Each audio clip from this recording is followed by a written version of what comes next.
Hello everyone, this is doctor same और आज का हमारा टॉपिक है मेंस्ट्रुअल साइकिल। अच्छा जी, पूरी का पूरा मैकेनिज्म क्या है, पूरी का पूरा साइकिल क्या है, उसके बाद हार्मोन कैसे फ्लक्चुएट होते हैं, क्या क्या चेंजेस आते हैं, कौन कौन से स्टेजेस है, सब एक एक करके हम इंशाल्लाह इस लेक्चर में कवर करेंगे। बहुत सारे स्टूडेंट को लगता है कि मेंस्ट्रुअल साइकिल या मेंस्ट्रुअल ब्लीडिंग जो है ये यूट्रस के साथ कनेक्टेड है या यूट्रस की जो है उसके साथ बहुत रिलेवेंट है, लेकिन हमारे पास हर एक साइकिल या हर एक मैकेनिज्म, हर एक प्रोसेस वो स्टार्ट जो होता है वो कहाँ से होता है, वो होता है ब्रेन से। अच्छा जी, तो हम भी यहाँ जब मेंस्ट्रुअल साइकिल जो है ये हम स्टार्ट करेंगे ब्रेन से। अच्छा जी, हमारे पास ब्रेन में होता है एक एरिया जिसको हम कहते हैं लिम्बिक सिस्टम। क्या कहते हैं हम उसको? Limbic system. अच्छा जी, बात लिम्बिक सिस्टम से ब्रेन से स्टार्ट हो जाती है। लिम्बिक सिस्टम जो है ये क्या करता है, ये हाइपोथैलेमस को सिग्नल्स देता है। अच्छा जी, अब हाइपोथैलेमस क्या करेगा, ये एक रिलीजिंग फैक्टर जिसको हम कहते हैं जीएनआरएच, गोनाडोट्रोपिन रिलीजिंग हार्मोन या फैक्टर्स, वो फैक्टर्स रिलीज करेगा और वो आकर पिट्यूटरी ग्लैंड पर एक्ट करेगा। अच्छा जी, अब पिट्यूटरी ग्लैंड जो है वो क्या करता है, वो गोनाडोट्रोपिन हार्मोन रिलीज करता है, यानी कि एफएसएच और एलएच, और वो हार्मोन आकर ओवरीज पर एक्ट करता है। किस चीज पर एक्ट करता है? ओवरीज पर। अब ओवरीज से बहुत सारे हार्मोन्स जो है वो बनना शुरू हो जाते हैं और वो हार्मोन आकर यूट्रस पर एक्ट करते हैं। तो आप लोगों ने देख लिया कि हमारे पास ब्रेन जो है, ब्रेन वो अल्टीमेटली थ्रू हार्मोनल मैकेनिज्म या हार्मोनल कोऑर्डिनेशन यूट्रस के साथ कनेक्ट हुआ है। एक सिग्नल कर रहा है हाइपोथैलेमस को, हाइपोथैलेमस कुछ हार्मोन रिलीज कर रहे हैं, रिलीजिंग फैक्टर जो है वो हमारे पास रिलीज कर रहा है, वो पिट्यूटरी को स्टिमुलेट करता है। पिट्यूटरी जो है एफएसएच एलएच वो ओवरीज को, और ओवरीज जो है वो यूट्रस को इन्फ्लुएंस करता है। अच्छा जी, अब आप लोग देखें हमारे पास बहुत सारी जो है मैकेनिज्म आप लोगों ने देखे होंगे ना फीमेल्स में।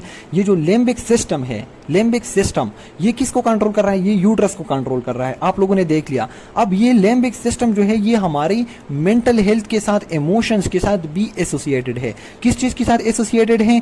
इमोशंस के साथ। अच्छा जी, अब अगर ये सेंटर जो है इमोशन के साथ एसोसिएटेड है तो इसका मतलब ये है कि अगर एक फीमेल की इमोशंस, उसकी मेंटल हेल्थ, मेंटल स्टेबिलिटी वो बिल्कुल जबरदस्त है, ठीक है, करेक्ट है, तो उसका जो मेंस्ट्रुअल फ्लो होगा फ्रॉम द यूट्रस, वो कहां से होता है? यूट्रस से होता है ना, मेंस्ट्रुअल ब्लीडिंग, मेंस्ट्रुअल फ्लो, तो वो भी बिल्कुल क्या होगा? बिल्कुल नॉर्मल होगा। अच्छा जी, अब अगर एक फीमेल है और वो मेंटली डिस्टर्ब है, स्ट्रेस में है, प्रेशर में है, तो क्या होगा? उसका लिम्बिक सिस्टम जो है वो इफेक्ट होगा। अब अगर जो है उसका किंग जो है, पूरी का पूरा किंग ब्रेन जो है वो इफेक्टेड है, तो हमारे पास उसकी जो मेंस्ट्रुअल ब्लीडिंग है, मेंस्ट्रुअल साइकिल है, तो वो क्या होगा? वो इफेक्ट होगा। अच्छा जी, इसके अलावा आप लोगों ने प्रैक्टिकल बहुत सारी जो है फीमेल्स में क्या हो जाता है कि मेंस्ट्रुअल साइकिल के दौरान उनकी मेंटल हेल्थ जो है वो भी क्या होती है? वो ज़रा इफेक्ट होती है। मतलब उसकी इमोशंस जो है वो बिल्कुल चेंज होते हैं, उनको जल्दी गुस्सा आता है, चिड़चिड़ापन आता है, और भी उनमें जो है मतलब बहुत सारे साइन सिम्टम अपीयर होते हैं ना।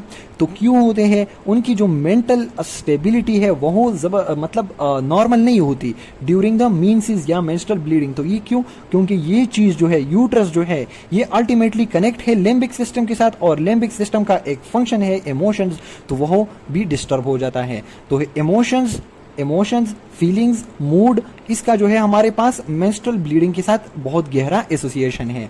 अच्छा जी, अब अगर उसके इमोशन, स्ट्रेस ये बराबर नहीं है, स्ट्रेस में है फीमेल, तो उसका साइक्लिक डिस्टर्बेंस जो है उसके बहुत ज़्यादा चांसेस होते हैं। अच्छा जी, आप लोग देखें, ये अब हम बाकायदा तौर पर जो है ये आप लोगों का इंटरेस्ट जो है इसके साथ इंशाल्लाह डेवलप होगा। अब जो है आप लोग मेंस्ट्रुअल साइकिल के लिए तैयार हो जाएं। देखिए हमारे पास ये क्या है, ये देखिए, ये ऊपर वाला, ये हमारे पास है हाइपोथैलेमस। ये क्या है? हाइपोथैलेमस। अब ये हाइपोथैलेमस जो है ये किसके साथ कनेक्टेड है? ये हमारा है इंटीरियर पिट्यूटरी आगे की तरफ, और ये पीछे की तरफ छोटा सा जो है ये क्या है? ये पोस्टीरियर पिट्यूटरी है। अच्छा जी, अब ये देखें हमारे पास, देखो लिम्बिक सिस्टम से क्या आ जाता है? सिग्नल्स आ जाते हैं कहाँ पर? हाइपोथैलेमस। और हाइपोथैलेमस क्या करता है? ये जीएनआरएच। अच्छा जी, तो हमारे पास जीएनआरएच जो है वो कहाँ से रिलीज हो रहा है? हाइपोथैलेमस है। अब जीएनआरएच जो है वो ब्लड में आ गया। अच्छा जी, और ब्लड के थ्रू वो कहाँ पर पहुंच रहा है? जीएनआरएच, गोनाडोट्रोपिन रिलीजिंग हार्मोन, यानी कि गोनाडोट्रोपिन को ये क्या कर रहा है? रिलीज कर रहा है। अच्छा जी, तो इसका हाइपोथैलेमस से क्या रिलीज हो गया? GnRH, gonadotropin releasing hormone. ये जीएनआरएच यहाँ पर आकर इंटीरियर पिट्यूटरी में आकर, हाइपोथैलेमस से इंटीरियर पिट्यूटरी में आकर थ्रू ब्लड क्या करता है? इंटीरियर पिट्यूटरी से दो हार्मोन रिलीज करता है। दो हार्मोन रिलीज करता है। कौन कौन? नंबर फर्स्ट FSH और दूसरा है LH। FSH मतलब फोलिकल स्टिमुलेटिंग हार्मोन और दूसरा है ल्यूटिनाइजिंग हार्मोन LH। तो ये देखो आप लोग को जिस तरह मैंने पढ़ाया था कि लिम्बिक सिस्टम से सिग्नल आए कहां पर? हाइपोथैलेमस तक। अच्छा जी, अब हाइपोथैलेमस से हमारे पास GnRH जो है वो आकर पिट्यूटरी को क्या करता है? स्टिमुलेट करता है। ये देखें यहाँ पर भी पिट्यूटरी को स्टिमुलेट कर रहा है। पिट्यूटरी से हमारे पास FSH और LH जो है वो रिलीज हो गए हैं। अब ये पिट्यूटरी से आकर ओवरीज में एक्ट करेंगे। ये जो है मैंने ओवरी जो है ड्रा किया हुआ है। अब ये दोनों जो है यहाँ आकर एक्ट करेंगे और यहाँ से एक हार्मोन निकलेगा जो आकर यूट्रस पर एक्ट करेगा। अच्छा जी, अब आप लोग देखें ये FSH और LH इन दोनों को कलेक्टिवली हम गोनाडोट्रोपिन भी कहते हैं। क्या कहते हैं हम इसको? गोनेडोट्रोपिन। और ये जो था ये था गोनाडोट्रोपिन रिलीजिंग हार्मोन। तो जो रिलीजिंग हार्मोन था उसने क्या किया? उसने गोनाडोट्रोपिन को रिलीज किया। गोनाडोट्रोपिन क्या है? ये दोनों गोनाडोट्रोपिन है। अच्छा जी, अब FSH और LH ये देखे, ये मैं ड्रा कर रहा हूँ FSH को, ये है हार्मोन। देखे ये जो है ये क्या है? ये है FSH और ये जो है ये क्या है? ये LH है। हार्मोन रिलीज हो गए हैं ब्लड में। अब यहाँ पर तो ब्लड जा रहा है ना, ये देखिए मैं ड्रा कर रहा हूँ, एक मिनट। अच्छा जी, तो यहाँ से देखें एंटीरियर पिट्यूटरी से FSH रिलीज हो गया और LH और दोनों ब्लड में शामिल हो गए। अब ब्लड की थ्रू वो कहाँ पहुंच गई? ओवरीज में। और यहाँ पर वो जो है अपना फंक्शन करेंगे कहाँ पर? ओवरीज में। अच्छा जी, अब मैं जो है FSH की फंक्शन आपको पढ़ाने लगा हूँ कि FSH क्या करता है। अच्छा जी, ये देखिए हमारे पास ये है ओवरी। ओवरी के अंदर होते हैं प्राइमोर्डियल पॉलिकल्स। ये जो है बर्थ से पहले फीमेल्स ओवरीज में ये प्राइमोर्डियल पॉलिकल्स जो होते हैं ये ऑलरेडी पड़े रहते हैं। अच्छा जी, अब ये जो प्राइमोर्डियल पॉलिकल्स हैं ये खुद ब खुद विदाउट किसी के हेल्प के ये खुद ब खुद जो है क्या हो जाते हैं? हमारे पास प्राइमरी पॉलिकल्स में कन्वर्ट हो जाते हैं खुद ब खुद। ये चीज़ आप लोग याद रखें कि ये किस चीज़ में? ये देखें, ये किसी हार्मोन के बगैर डेवलप हो जाते हैं into primary follicles. Primordial follicle present in the ovary, they are developed into primary follicles. अच्छा जी, अब यहाँ से हमारी स्टोरी शुरू हो जाती है। जब जो प्राइमरी पॉलिकल है ये सेकेंडरी पॉलिकल में कैसे डेवलप हो जाती है, मतलब प्राइमरी पॉलिकल से सेकेंडरी पॉलिकल कैसे बन जाती है, तो यहाँ पर कौन एक्ट करेगा? किसकी मदद से? FSH की मदद से। FSH ब्लड से आ जाएगा ओवरीज में और प्राइमरी पॉलिकल को सेकेंडरी पॉलिकल में डेवलप करेगा। तो अगर आप लोगों से MCQ में पूछा जाता है कि FSH जो है वो किस चीज की डेवलपमेंट करता है, प्राइमोर्डियल पॉलिकल की, प्राइमरी पॉलिकल की या सेकेंडरी पॉलिकल की, तो आप लोगों ने क्या बताना है कि FSH जो है फोलिकल स्टिमुलेटिंग हार्मोन वह प्राइमरी पॉलिकल को क्या करता है? डेवलप करता है या प्राइमरी पॉलिकल की फर्दर डेवलपमेंट करता है। तो FSH यानी कि फोलिकल स्टिमुलेटिंग हार्मोन, तो आप लोग FSH को क्या कहेंगे? Primary follicle stimulating hormone. ये बात आप लोग बहुत गौर से याद रखें, ये बहुत इंपॉर्टेंट है कि FSH जो है ये प्राइमरी फोलिकल पर एक्ट करता है। तो इसको हम क्या नाम कहते हैं? Follicle stimulating hormone. तो मैं कह सकता हूं कि primary follicle stimulating hormone, yes. तो ये क्या करता है? ये प्राइमरी फोलिकल को क्या करता है? सेकेंडरी में डेवलप। ये चीज मैंने बहुत दफा रिपीट की क्योंकि बहुत इंपॉर्टेंट भी है। अच्छा जी, अब जो सेकेंडरी पॉलिकल है वो फाइनली जो है उसके हमारे पास डेवलपमेंट हो जाती है इनटू ग्राफियन पॉलिकल। ये आप लोग को नजर आ रही है ग्राफियन पॉलिकल। और इसके अंदर देखो ग्राफियन पॉलिकल और सेकेंडरी पॉलिकल में क्या फर्क है? इन दोनों के दरमियान आप लोग को कोई फर्क नजर आ रहा है? तो फर्क ये कि इसके दौरान एक केविटी, इसके अंदर एक केविटी बन गई है। ये देखो खाली सी स्पेस ये, और वह भर गई है किस चीज से? फ्लूइड से। किस चीज से? और इस केविटी को हम क्या कहते हैं? एंट्रम। और फ्लूइड तो इसको मैं कहूंगा एंट्रल फ्लूइड सेक, मतलब एक एंट्रम जो है वो फ्लूइड से भर गई है, इसके दरमियान एक सेक सा बन गया है और ये हमारा ओवा है और ये जो है उसके इर्द गिर्द सेल्स हैं। अच्छा जी, तो ओवरी में क्या सीन चल रहा है वो मैं दोबारा से रिपीट कर रहा हूँ कि हमारे पास प्राइमोर्डियल पॉलिकल्स होते हैं जो कि खुद ब खुद प्राइमरी पॉलिकल्स में क्या हो जाते हैं? विद टाइम डेवलप हो जाते हैं। हमारे पास FSH आ जाता है कहाँ से? एंटीरियर पिट्यूटरी से। वो प्राइमरी पॉलिकल को सेकेंडरी में क्या करता है? डेवलप कर देता है। सेकेंडरी जो ग्राफियन पॉलिकल में, ग्राफियन पॉलिकल और सेकेंडरी में क्या फर्क है? इसके दरमियान अंदर एक केविटी है जिसको एंट्रम कहते हैं और वो फ्लूइड फिल्ड है। अच्छा जी, जब हमारे पास ग्राफियन पॉलिकल बन गई है तो ग्राफियन पॉलिकल के इर्द गिर्द जो सेल है वहां से हमारे पास एस्ट्रोजन बनना स्टार्ट हो जाता है। हमारे पास एक और हार्मोन आ गया। अच्छा जी, अब ये एस्ट्रोजन क्या काम करेगा? अब वहां हम डिटेल से पढ़ लेते हैं। ये देखिए जी, हमारे पास बन गया एस्ट्रोजन। अब एस्ट्रोजन जो है यहाँ पर मैंने लिखा कि एस्ट्रोजन फ्रॉम द ओवरी, ये एस्ट्रोजन है। अच्छा जी, अब ये क्या काम करता है? ये एस्ट्रोजन जब ओवरी से रिलीज हो जाता है, ओवरी से ब्लड में जाता है और ब्लड के जरिए पहुंच जाता है कहां पर?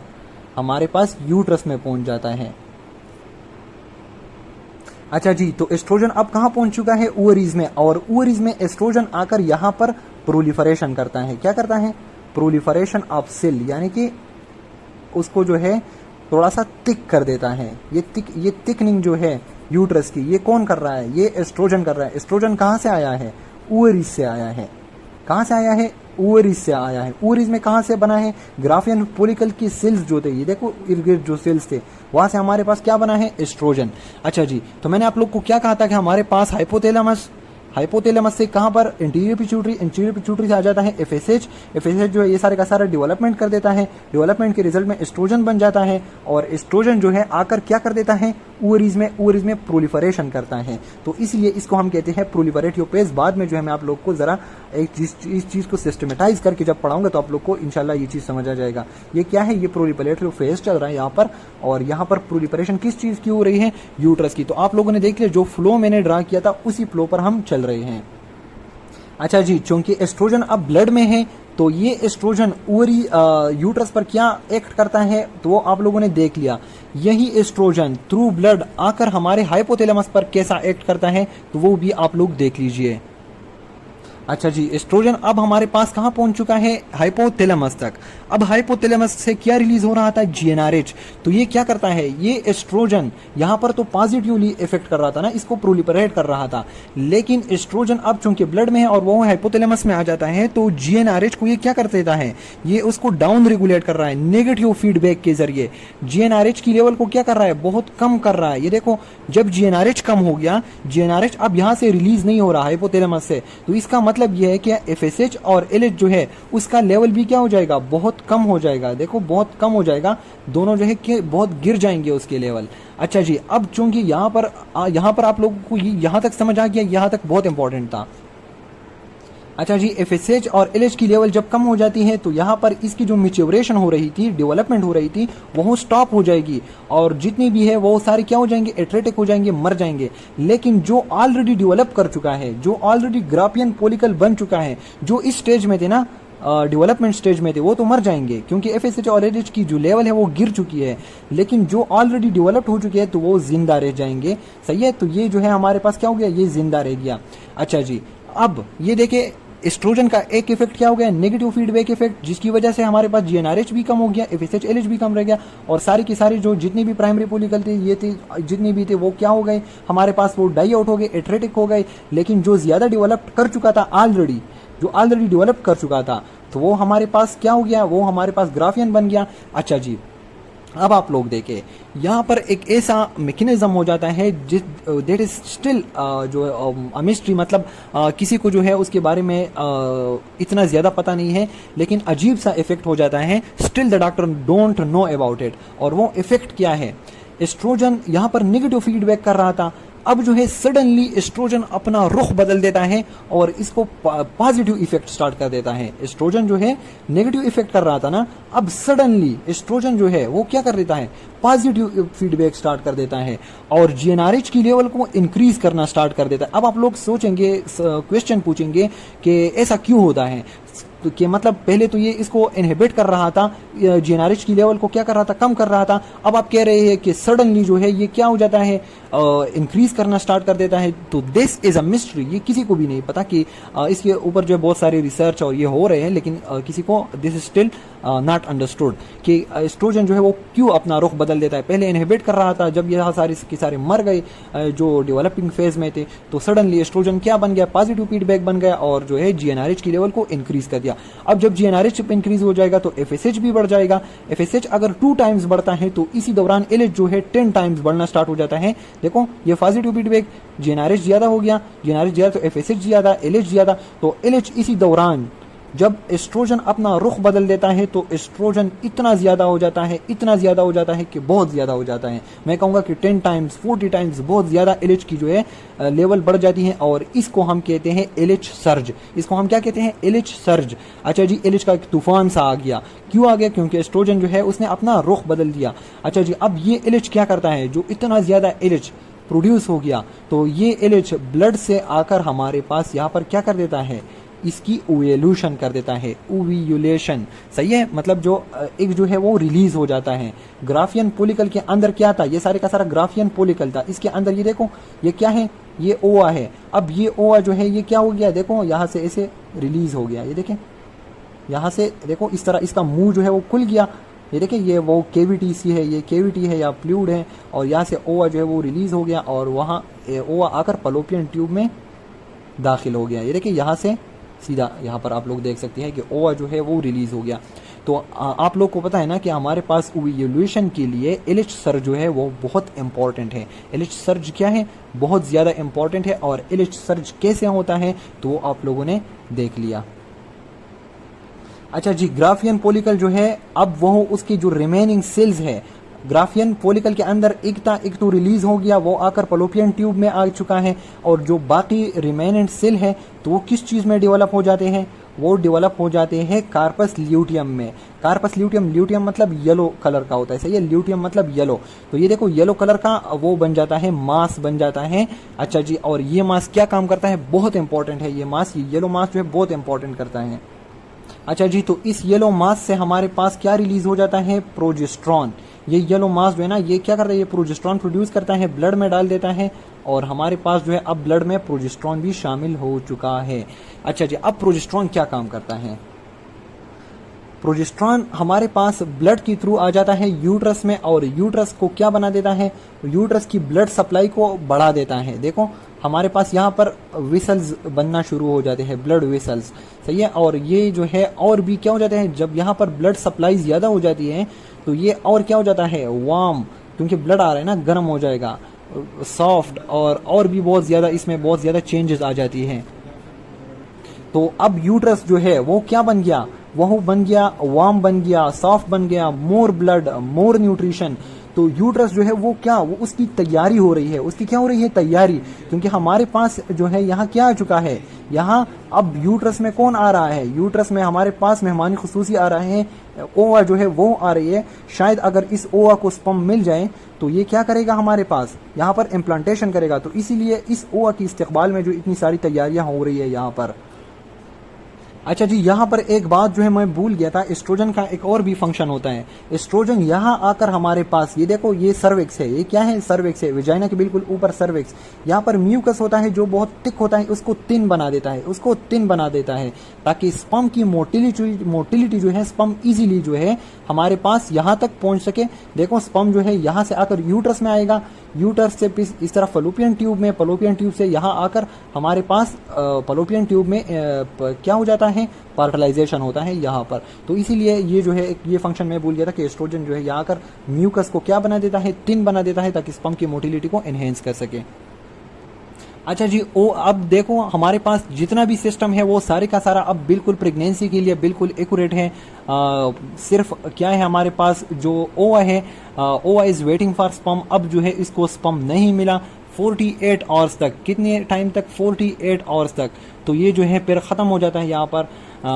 अच्छा जी, और हमारे पास ये देखिए, अगर ये ख़त्म हो गया हमारे पास, तो ये जो देखिए हमारे पास था कौन था? कार्पस ल्यूटियम जो था, ये हमारे पास कार लाइक बन जाता है। आफ्टर तकरीबन 8 से लेके 12 दिनों के बाद ये क्या बन जाता है? इस तरह स्कार सा बन जाता है। और ये जो है जब स्कार बन जाता है ना, स्कार, तो ये फिर प्रोजेस्ट्रॉन रिलीज नहीं करता। ये क्या कर, ये प्रोजेस्ट्रॉन को फिर रिलीज नहीं कर सकता। ये सिर्फ और सिर्फ 12 दिनों तक रिलीज करेगा। अगर यहाँ स्पर्म नहीं आया, अगर स्पर्म नहीं आया तो ये सिर्फ और सिर्फ 12 दिनों तक क्या करेगा? 12 दिनों तक प्रोजेस्ट्रॉन जो है वो रिलीज करेगा और इस चीज़ को बहाल रखेगा। ये जितना भी इंतज़ाम हुआ यहाँ पर, तो ये सारे का सारा बहाल रखेगा। अब हमारे पास क्या हो जाता है? फाइनली प्रोजेस्ट्रॉन जो है उसकी लेवल गिरना स्टार्ट हो जाती है, क्योंकि ये चीज़ जो है ये डीजेनरेट हो गई। ये क्या हो गई?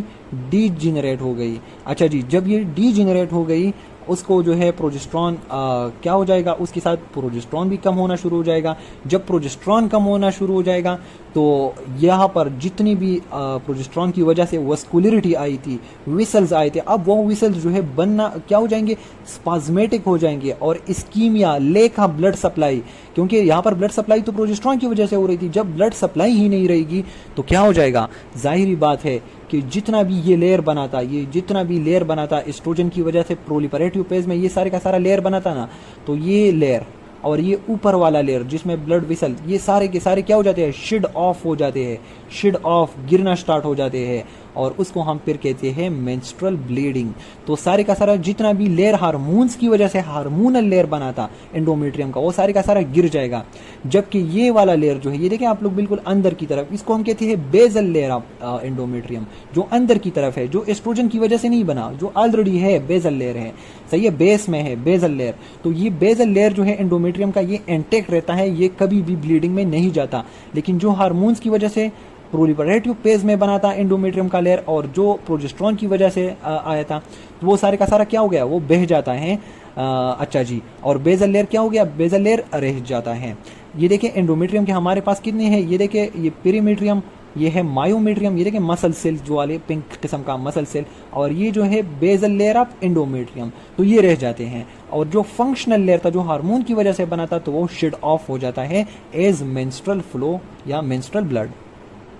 अच्छा जी, अगर इन केस यहाँ पर जो है हमारे पास स्पर्म आ चुका है और यहाँ पर जो है फर्टिलाइजेशन हो चुकी है, जब फर्टिलाइजेशन हो जाती है ना, तो फिर ये हमारे पास कार्पस ल्यूटियम ये डिजेनरेट नहीं होता, लेकिन ये और भी बढ़ जाता है, ये और भी बढ़ जाता है। और इसका मतलब ये हो गया कि जब ये और भी बढ़ जाएगा इन केस ऑफ फर्टिलाइजेशन, तो प्रोजेस्टेरॉन और भी ज्यादा हो जाएंगे। जब प्रोजेस्टेरॉन और भी ज्यादा हो जाएंगे तो ये क्या हो जाएगा, ये और भी वस्कुलर हो जाएगा, और भी मोर वेलवेटी, मोर ब्लड लाइक, मोर न्यूट्रिटिव, तो ये जो है इंटैक्ट रहेगा। और फिर इसमें क्या हो जाएगा, फाइनली फर्टिलाइज्ड ओवा जो है यहाँ पर इम्प्लांट हो जाएगा। अच्छा जी, ये सारी की सारी कहानी जितनी मैंने सुनाई वो मैं अभी 1 मिनट में जल्दी जल्दी आप लोग को सुनाऊंगा और आप लोग को जो है समझ भी आएगा। अच्छा जी, हमारे पास मेंस्ट्रुअल साइकिल क्या होता है, मेंस्ट्रुअल साइकिल जो होता है ये हमारे पास एक मंथली साइकिल होता है। अच्छा जी, और ये मंथली साइकिल जो है ये किस चीज़ पे डिपेंड करता है, ये हमारे ब्रेन पे डिपेंड करता है, लिम्बिक सिस्टम पर। फिर लिम्बिक सिस्टम से हमारे पास आ जाता है हाइपोथैलेमस तक सिग्नल्स, और हाइपोथैलेमस से पिट्यूटरी, ओवरीज और फिर यूट्रस। अब आप लोग देखिए लिम्बिक सिस्टम से हमारे पास हाइपोथैलेमस को सिग्नल मिल गया, हाइपोथैलेमस जीएनआरएच रिलीज करता है, वो आकर एंटीरियर पिट्यूटरी से एफएसएच और एलएच रिलीज करते हैं। एफएसएच आकर प्राइमरी पोलिकल को सेकेंडरी पोलिकल में चेंज कर देता है, डेवलप कर देता है, और सेकेंडरी पोलिकल ग्राफियन पोलिकल में, ग्राफियन पोलिकल से हमारे पास एस्ट्रोजन हमारे पास रिलीज हो रहा है। जब एस्ट्रोजन रिलीज हो जाता है तो एस्ट्रोजन हमारे पास यहाँ आकर यूट्रस में आकर क्या करता है, प्रोलिफरेशन कर देता है, यहाँ की जितनी भी सेल्स हैं उनको और भी डिवाइड कर देता है। अच्छा जी, और एक तो ये फंक्शन हो गया यूट्रस पर। अब एस्ट्रोजन जो है इसके अलावा हाइपोथैलेमस पर क्या कर रहा है, हाइपोथैलेमस पर नेगेटिव फीडबैक के जरिए जीएनआरएच को क्या कर देता है, कम कर देता है। जब जीएनआरएच कम हो जाता है एफएसएच और एलएच भी कम हो जाएंगे, और यहाँ पर जो जितनी भी सारे और भी डेवलपिंग फेजेस में थे ना, तो वो सब के सब एटरेटिक हो जाएंगे, खत्म हो जाएंगे। जो ज्यादा डेवलप कर चुका है तो वो बच जाएगा। अच्छा जी, ये तो एक फेज। अब जो एस्ट्रोजन है, तो मैंने आप लोग को बताया कि थोड़ी देर बाद नेगेटिव फीडबैक के बाद ये जो है स्ट्रांगली क्या कर देता है, पॉजिटिव फीडबैक स्टिमुलेट कर देता है हाइपोथैलेमस पर, और जीएनआरएच को बहुत ज्यादा कर देता है, जिसकी वजह से एलएच और एफएसएच भी बढ़ जाते हैं। लेकिन एलएच जो है वो स्पेशली वो बहुत ज्यादा बढ़ जाता है, जिसको हम एलएच सर्च कहते हैं। तो एलएच सर्च की वजह से हमारे पास यहाँ पर जो ग्राफियन पोलिकल था उससे हमारे पास ओव्यूलेशन हो जाता है, एक जो है वो रिलीज हो जाती है कहाँ पर, फॉलोपियन ट्यूब में। अच्छा जी, जब ये फॉलोपियन ट्यूब में रिलीज हो चुका है तो ये वेट करेगा स्पर्म का, और यहाँ पर क्या हो जाएगा, जो बाकी रिमेनेंट सेल रह गए ग्राफियन पोलिकल के, तो वो कार्पस ल्यूटियम बन जाते हैं। वो क्या बन जाते हैं, कार्पस ल्यूटियम। और कार्पस ल्यूटियम जो है वो प्रोजेस्टेरॉन की प्रोडक्शन स्टार्ट कर देता है। जो प्रोजेस्टेरॉन है तो वो आकर यूट्रस पर क्या कर देते हैं, यूट्रस को मोर वेलवेटी, मोर ब्लड सप्लाई, और इसको जो है बहुत ज्यादा सॉफ्ट वार्म ये बना देता है, ताकि हमारे पास आगे इसमें क्या हो सके, हमारे पास यहाँ फर्टिलाइजेशन और इम्प्लांटेशन हो सके।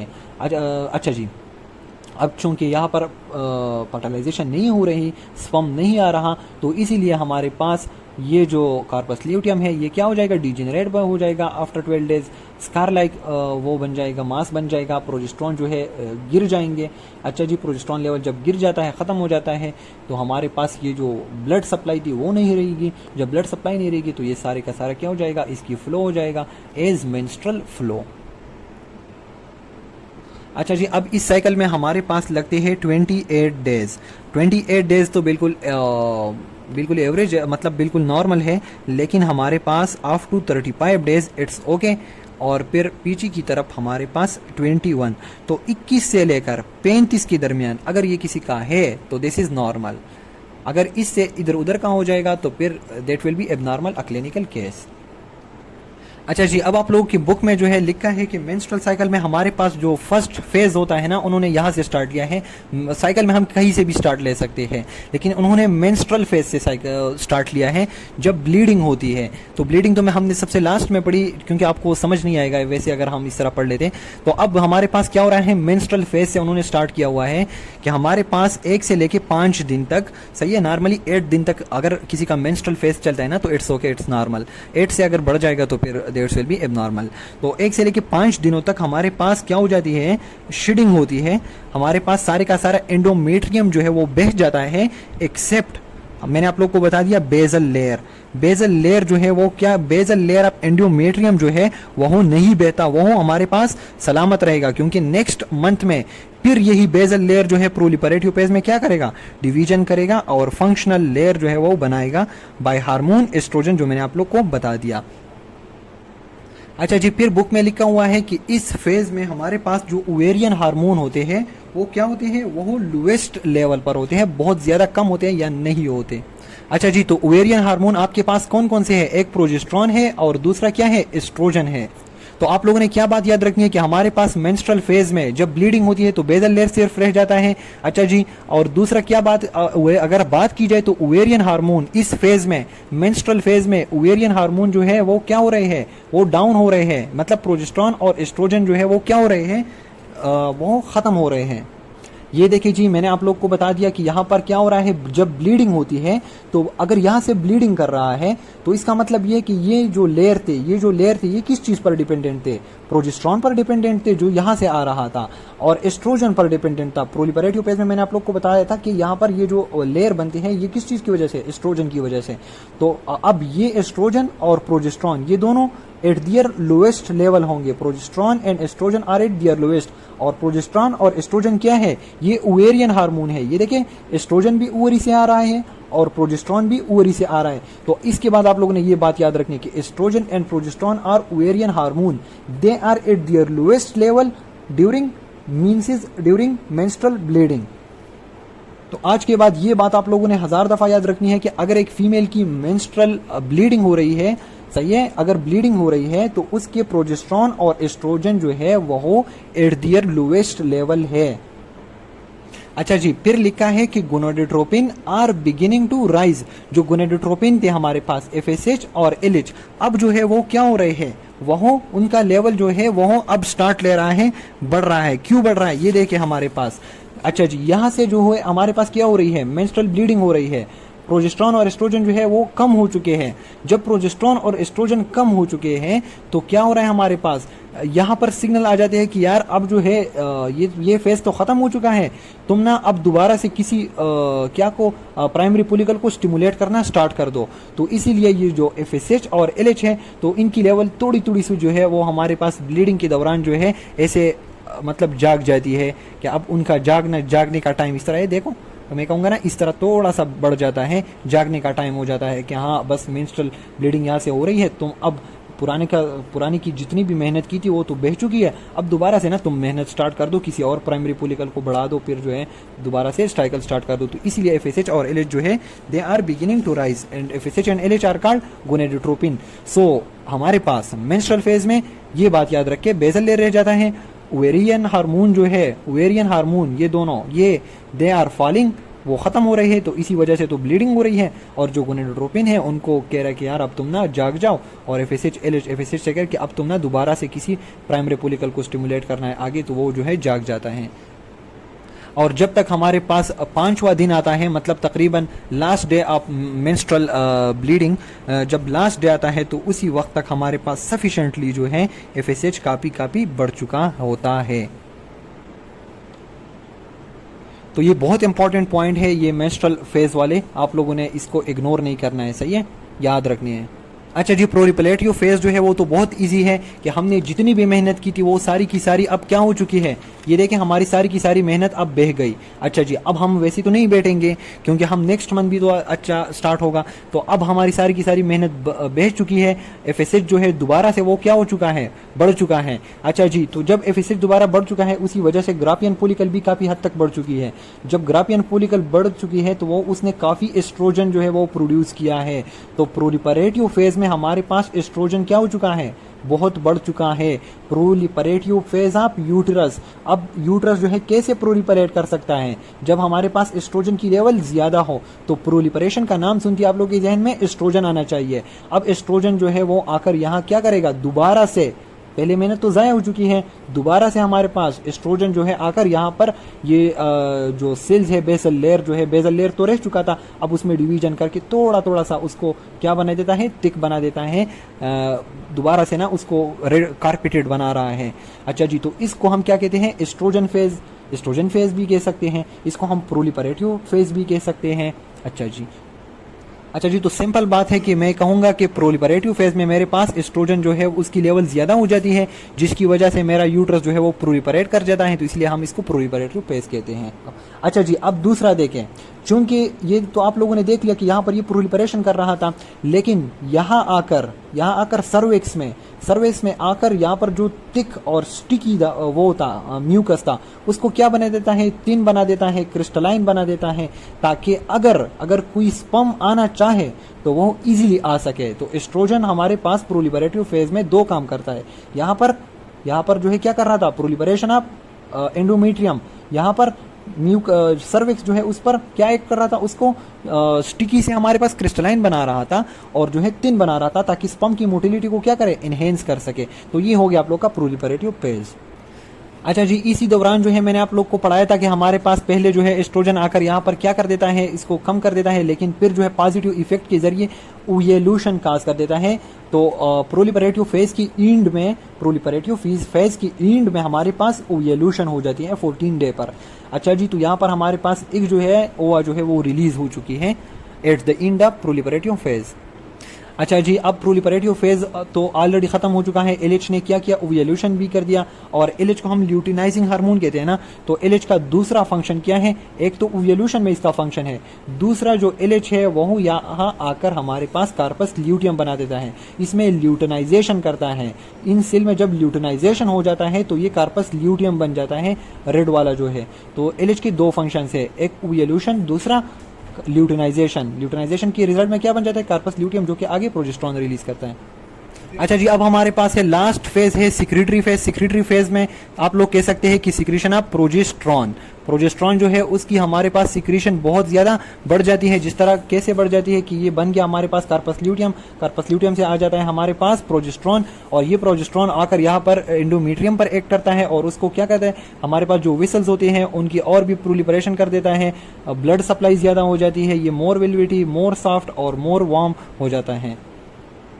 अच्छा जी, तो सिक्रीटरी फेज की एंड में अगर हमारे पास स्पर्म नहीं आया, फर्टिलाइजेशन नहीं हुआ, तो हमारे पास जो है कार्पस ल्यूटियम डीजेनरेट हो जाएगा, तो प्रोजेस्टेरोन गिर जाएगा, तो हमारे पास यहाँ पर ये वेसल जो है स्पाज्मेटिक हो जाएंगी, इसमें इस्कीमिक हो जाएंगी, ब्लड सप्लाई कम हो जाएंगी, तो ये जो है दोबारा से बह जाएगा। तो हमने एक साइकिल कंप्लीट कर दिया।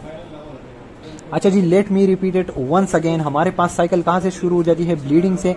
हमारे पास सबसे पहले ब्लीडिंग होती है यहाँ से। अच्छा जी, तो ब्लीडिंग या मेंस्ट्रुअल फेज में हमारे पास प्रोजेस्टेरोन, एस्ट्रोजन और प्रोजेस्टेरोन, इनकी जो है लेवल बहुत ज्यादा गिरी हुई होती है। अच्छा जी, दोनों जो है कम होते हैं, और जो FSH और LH होते हैं तो दोबारा से किसी वैल्यू को स्टार्ट करने के लिए थोड़े थोड़े से बढ़ जाते हैं, जाग जाते हैं। अच्छा जी, दूसरे फेज में हमारे पास सेकंड जो प्रोलिपरेटिव फेज था उसमें FSH जो है वो क्या कर देता है, यहाँ पर इनफ जो है डेवलपमेंट कर देता है, ग्राफियन फॉलिकल बना जिससे एस्ट्रोजन बनता है। एस्ट्रोजन अगर यहाँ पर प्रोलिपरेशन कर देता है सेल्स की, तो एस्ट्रोजन फेज हो गया या फिर प्रोलिपरेटिव फेज। अच्छा, दूसरा काम क्या, सर्विक्स को क्या कर देता है, सप्लाई ऑफ स्पर्म को, मोटिलिटी को एनहेंस कर देता है। अच्छा जी, लास्ट स्टेज हमारे पास कौन सा था कि ये ग्राफियन पोलिकल जो है, ग्राफियन पोलिकल की सेल्स थे वो उससे कार्पस ल्यूटियम बन गया, प्रोजेस्टेरोन की सिक्रीशन, तो उसको हम सिक्रेटरी फेज कहते हैं। सिक्रेटरी फेज की में दोबारा से ब्लीडिंग, तो सारी की सारी ये पूरी की साइकिल हो गई आपको की। So thank you.